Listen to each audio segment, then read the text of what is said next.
تو آج ہم بات کر رہے ہیں ایک ایسے موضوع پر جو آج کل ہر ایک کی زبان پر ہے، اے آئی یعنی مصنوعی ذہانت۔ جی بالکل۔ اور خاص طور پر اس کا ہماری ملازمتوں پر کیا اثر پڑ رہا ہے، خاص طور پر ہمارے خطے میں، جنوبی ایشیا میں، بھارت، پاکستان، بنگلہ دیش، سری لنکا۔ ہاں، یہ بہت اہم سوال ہے۔ ہمارے پاس جو مواد ہے وہ دیکھتا ہے کہ آئی ٹی، بی پی او، یہاں تک کہ تدریس اور ڈیزائن جیسے شعبوں میں اے آئی کیا تبدیلیاں لا رہا ہے۔ تو آج ذرا اس پر گہرائی میں بات کرتے ہیں۔ بالکل، اور دیکھتے ہیں کہ اصل میں کون سی نوکریاں بدل رہی ہیں اور اس صورتحال میں ہم کیا کر سکتے ہیں۔ بنیادی سوال یہی ہے کہ اے آئی جاب مارکیٹ کو کیسے ری شیپ کر رہا ہے۔ اچھا، مواد میں سب سے پہلے ذکر ہے ڈیٹا انٹری اور بی پی او کا۔ یہ تو شاید سب سے واضح مثال ہے۔ جی ہاں، بزنس پروسیس آؤٹ سورسنگ۔ جنوبی ایشیا میں تو لاکھوں لوگ اس سے وابستہ ہیں۔ بالکل، اور اب لگتا ہے کہ آٹومیشن ٹولز، چیٹ باٹس، یہ سب کام زیادہ تیزی سے کر رہے ہیں۔ اصل میں بات یہ ہے کہ بڑی کمپنیاں جیسے انفوسس اور ٹی سی ایس وہ اپنی کارکردگی بڑھانا چاہ رہی ہیں۔ مواد بھی یہی کہتا ہے۔ تو وہ آٹومیشن استعمال کر رہی ہیں؟ جی، اخراجات کم کرنے اور کام تیز کرنے کے لیے۔ تو ظاہر ہے روایتی ڈیٹا انٹری یا بنیادی کسٹمر سروس وہ کام اب کم ہو رہے ہیں۔ وہ سوال جو پہلے انسان جواب دیتے تھے اب اکثر باٹس سنبھال رہے ہیں۔ صحیح۔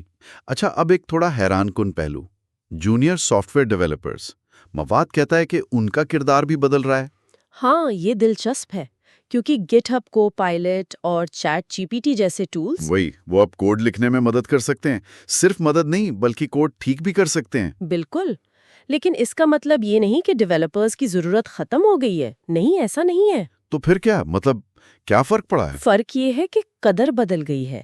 اب صرف بنیادی کوڈ لکھنا کافی نہیں، زور اب زیادہ پیچیدہ چیزوں پر ہے، جیسے سسٹم ڈیزائن، مطلب پورے سسٹم کا نقشہ بنانا۔ اور اے آئی انٹیگریشن، اسے موجودہ سسٹمز میں شامل کرنا۔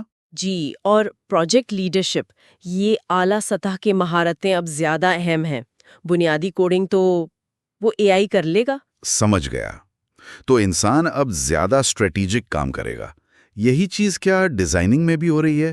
مواد میں گرافک ڈیزائنرز کا بھی ذکر تھا۔ جی ہاں، خاص طور پر مڈ جرنی اور ڈیلی جیسے ٹولز کے آنے سے۔ وہ تو سیکنڈوں میں تصویریں بنا دیتے ہیں۔ بالکل، تو مواد یہ مشورہ دیتا ہے کہ ڈیزائنرز کو ان چیزوں پر توجہ دینی چاہیے جو اے آئی آسانی سے نہیں کر سکتا، جیسے برانڈ کی گہری سمجھ، تخلیقی حکمت عمل، کہانی سنانا، وہ انسانی پہلو، وہ ہیومن ٹچ۔ جی، اب ڈیزائنر کا کام شاید اے آئی کو ہدایت دینا اور نتائج کو بہتر بنانا زیادہ ہو گیا ہے، بجائے خود ہر چیز بنانے کے۔ ٹھیک ہے، اور مختصر طور پر مواد میں آن لائن ٹیوٹرز اور کانٹینٹ رائٹرز کا بھی ذکر ہے، وہاں بھی کچھ ایسا ہی ہے؟ ہاں، بنیادی معلومات یا عام مواد تو اے آئی بنا سکتا ہے، لیکن وہ ذاتی رہنمائی، ایک منفرد آواز، وہ جذباتی گہرائی، وہ تو انسان ہی دے سکتا ہے۔ بالکل، وہ ابھی بھی بہت اہم ہے۔ تو اگر ہم ان سب مثالوں کو دیکھیں، ایک پیٹرن نظر آتا ہے۔ جی،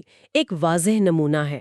وہ کام جو بار بار دہرائے جاتے ہیں یا جن میں زیادہ تخلیقی گہرائی نہیں، وہ خودکار ہو رہے ہیں۔ اور قدر ان مہارتوں کی طرف جا رہی ہے جو زیادہ انسانی ہیں۔ بالکل، تنقیدی سوچ، تخلیقی صلاحیت، پیچیدہ مسائل حل کرنا، قیادت، ہمدردی۔ تو اس صورتحال سے نمٹنے کے لیے مواد میں 3 اہم حکمت عملیوں کا ذکر ہے۔ جی ہاں، وہ 3 نکات اہم ہیں۔ پہلا تو یہ کہ اے آئی سے ڈریں مت، اسے سیکھیں اور استعمال کریں۔ اسے ایک ٹول سمجھیں، اپنے کام کو بہتر بنانے کا ذریعہ۔ صحیح۔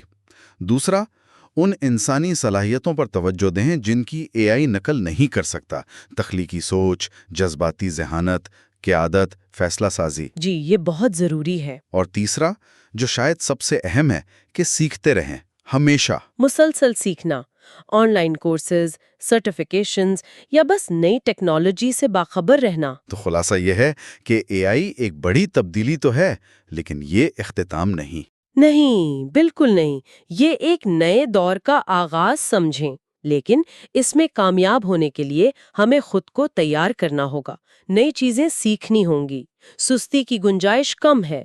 بالکل، پیغام واضح ہے، تبدیلی کو قبول کریں، سیکھتے رہیں اور اپنی منفرد انسانی صلاحیتوں کو نکھاریں۔ جی، لیکن یہاں ایک سوال ذہن میں آتا ہے جس پر شاید غور کرنا چاہیے۔ وہ انسانی مہارتیں جنہیں آج ہم محفوظ سمجھ رہے ہیں، کیا مستقبل میں اے آئی انہیں بھی چیلنج کر سکتا ہے؟ یہ ایک گہرا سوال ہے۔ جیسے جیسے اے آئی ترقی کرے گا، کیا تخلیقی صلاحیت یا ہمدردی کی تعریف بھی بدلے گی؟ یہ سوچنے کی بات ہے۔